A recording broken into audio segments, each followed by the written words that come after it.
Ano ito members ng K-Angels ikakasal na?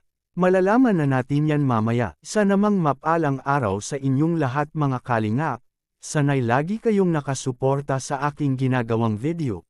At kung nagustuhan po natin ang ganitong kwento, huwag nating kalimutang mag-like sa nilalaman nito mga kalingap.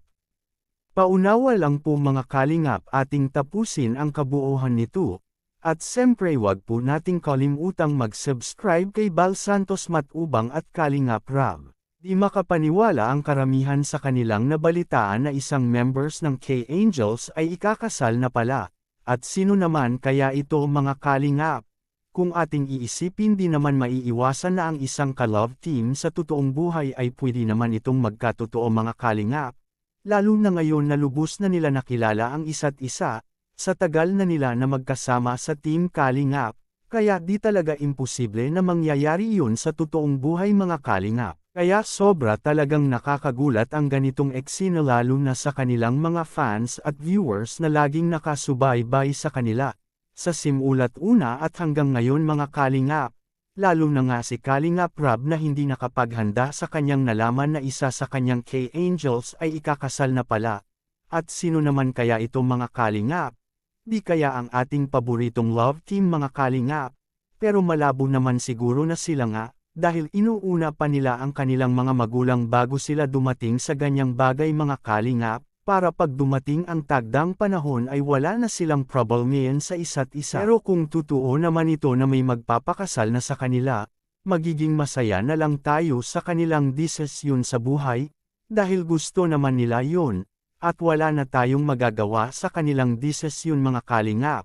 Dahil mahal naman nila ang isa't isa. Kaya ang mabuti nating gawin ay suportahan na lang natin ang kanilang pagmamahalan. Kung si Carla naman ito at Papa Jomar mga kalingap, wala naman problema dahil ang kanilang mga magulang ay hindi totoo sa kanilang pagtitinginan na mapahanggang ngayon ay lalong lumilibol up sa kanilang ipinakita na pagmamahalan, na kinilig ng maraming fans at viewers na nakapanood sa kanilang tambalan. O kaya sila Edo at Viancy mga kalingap, dahil makikita din natin sa dalawa na lumilibol na rin ang kanilang tambalan ngayon na kinagiliwan ng mga supporter at fans, na inaabangan na rin ng maraming tao ang kanilang mga video na ipapalabas kay Kalingap Rab mga kalingap. At nandyan din sila Dan at Meredith na sobra ding sweet na ipinakita nila sa mga viewers, pati na rin sila Rose Ann at Cedric na makikita din natin na bagay din sila na magkatotoo sa tung buhay na magmamahalan sila sa isa't isa. Dahil napaka-supportive din itong si Cedric sa kanyang ka-love team ngayon. Pero alam natin mga kalingap, kung may magkatotoo man na may magpapakasal na, gusto na ang jumpscare na lang, dahil bagay na bagay talaga sila sa isa't isa. At maraming fans ang manghihinayang ito kapag hindi sila magkatuloyan sa totoong buhay, dahil maraming netizen ang napasaya nila ng gusto at pati na rin si Kalingap Rab na di makapaniwala sa kanilang ipinakita sa maraming tao mga kalingap. At sino naman talaga ang magpapakasal na sa members ng K-Angels na maraming nagulat sa kanilang nalaman o natuklasan mga kalingap? Kaya ating panuurin sa kanilang video. Lalong gaganda yan sa Rose Ann. Lalong gaganda yung team.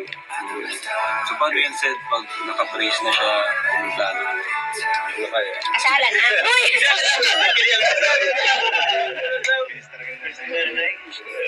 Rose Ann at Cedric pala ang may planong magpapakasal na mga kalingap. Anong masasabi niyo tungkol dito? Please comment and God bless us all.